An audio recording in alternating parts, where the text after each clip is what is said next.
Good morning, children. Today we'll be starting with a new topic, decimals. Now we have come across various decimals in our daily life. Where do we find them? If you have noticed the price tags, normally they don't end up in a round figure, they are in decimal, 425.25. And if you study the price tags of Bata, they never end up in round figure. It's always, if the price is 10, they'll always put it as 9.99. Or if it is 100, 99.99. This way.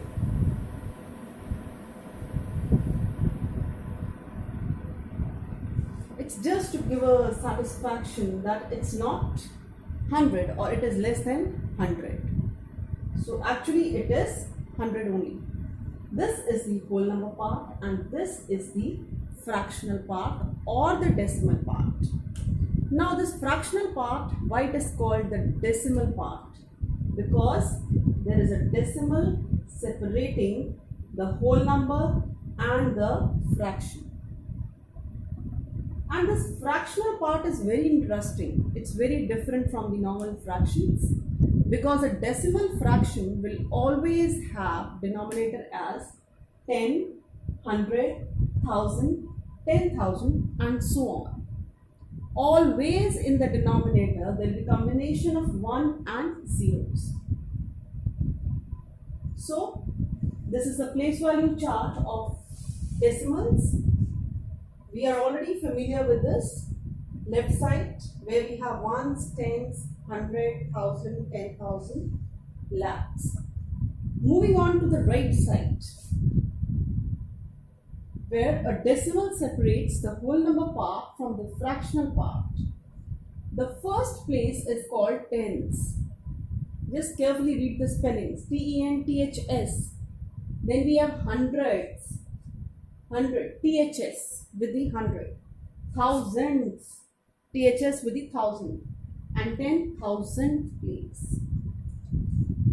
Tens place has got 1 0 in the denominator, that is, it becomes 10. Hundreds place has 2 zeros in the denominator.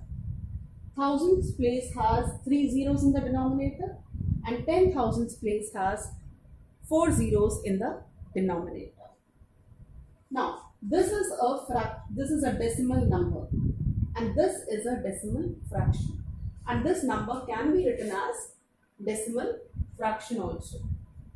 99, this part is the whole number part, and if we write it in the simple way as mixed fraction, whole number part can be written here and decimal part becomes 99 upon, after decimal there are 2 digits, so 2 zeros in the denominator.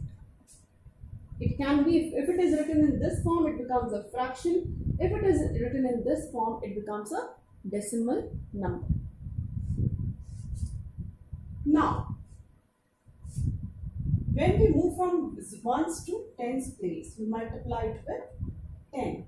Again 10 to 100, we multiply it with 10. Again 10 to 1000, multiply it with 10. Every time 1 0 is increasing. So we can say this is increasing order. Similarly, if we start from 10,000 to thousands, multiply it with 10.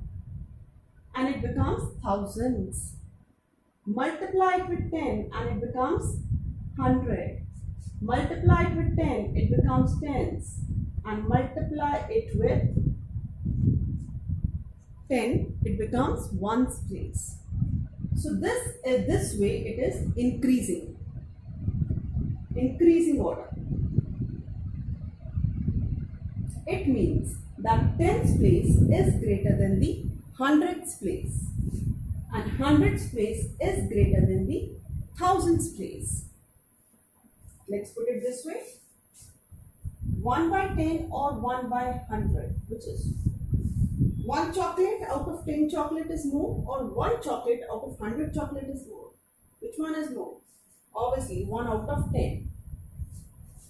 1 chocolate out of 100 chocolate and 1 chocolate out of 1000 chocolates. Which one is more? Okay. And if we move from this side to that side, it is decreasing order. Decreasing by 1 0, decreasing, decreasing, and here 1's place. So 1's place is more than 10's place. 1 dash 1 by 10. Which one is more? 1's place is greater than 1 by 10, because when we multiply this 1 by 10 with 10, we get 1. So 1 is greater than 1 by 10. Similarly, 1 is greater than 1 by 100 also. And whole numbers are greater than the fractional part. Simple as it is.